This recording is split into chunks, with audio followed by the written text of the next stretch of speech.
Hi, it's Mona McClellan, and you asked how to sell hair products to clients. And wow, that's kind of a loaded question, and it's a great question. And since I spent many years, almost 3 decades, in the hairdressing industry and owned a hair salon, I know all about this. And I have to tell you, when I first started my training and my career, I remember saying out loud that I was never going to push expensive hair products on any of my clients, that regular drugstore products would be just as fine, and that I used one and my hair was nice, and of course I had short hair then. And I didn't know what I was talking about. And when I was in trade school, I had a couple of services done to my hair by a couple of my fellow students, and my hair got completely fried. It was awful, and my hair was already short, and I didn't want it cut off more. So I used this protein repair product. I think it was called Repair even. And I couldn't believe what it did to my hair. And then I started using some of the professional products, and my hair looked just nicer and better, and I was converted, which was a good thing because I needed to learn. That was a hard lesson to learn. And when I got into the hair salon, I still sometimes felt like I was pushing people to buy things because I wanted to make the extra commission.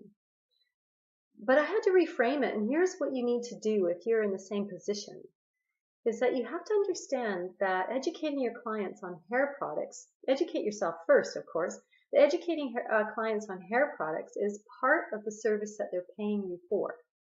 So if they're coming in and you're doing their hair and you did a nice color or another chemical service or something, and you send them off without the right products, basically they're tools to take home to protect their investment, you're doing them a disservice. So when they come in, you simply start telling them about, ask them if they know what to use on their hair to keep their color looking fresh, to make sure that their hair is in good condition in between services, and to build up the protein in their hair before their next color service. Because here's the thing, if they're having color service every 6 to 8 weeks, and you're not putting more protein in the hair right before the color service, what's going to happen is they are not going to be able to come in and get their hair colored anymore. And they're going to not come to you anymore because the hair is just going to look like straw. So you're going to lose a customer. And you know what? It's their choice. You educate them and you help them and you give them the information. If they don't buy the products, eventually they're going to see that their hair needs some help. And they will come back to you. They'll thank you. So you don't have to push it on them. You just give them the information. Then once they bought from you once, when they come back in, you ask. You just ask them, how are your hair product? How are you supplies at home? Say if you've been coloring their hair, you have a chart for them, and you know what product they use. You just come right out and ask. Are you still, your inventory at home for your shampoo? Is it still high?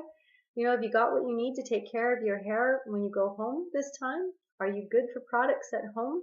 You just have to ask, and don't expect them to buy. But you know what? That's what happens when you detach. They won't feel any pressure. And I taught this to all my stylists, and the ones that really got the hang of it, man, they made a whole lot of extra money. And you can make a whole lot of extra money just by selling products and being really good at educating your clients. Do some role playing with a couple of the other staff members, other hairstylists, till you get really comfortable with it. And again, just ask. You never want to judge the amount of money your client has in the pocketbook. They will decide for you. Okay? And, if you're listening to this and you are a hairstylist, I want to caution you perhaps to look at some alternatives if you're just starting in the hair industry, or if you're just looking for a way to make some more money even in the hair industry. I had to retire because of all the chemicals, and the chemical sensitivities got to me, and also I've got some chronic problems with my neck and my shoulders. I had to find another way. So I turned to the internet and I started working with a group of friends of mine. And what we're doing is really cool, and we're doing really well with it. And if you'd like to see what we're doing, certainly go to my website, here'sanotherway.com. And there's a button right below if you want to take a look there. And you're going to find a couple of things there. You're going to find out exactly what we do and what it's all about, and some testimonials of some folks that we've helped. Now, I hope that you found this very helpful. And go out there and educate your clients, and make some more money. You're worth it. All the best.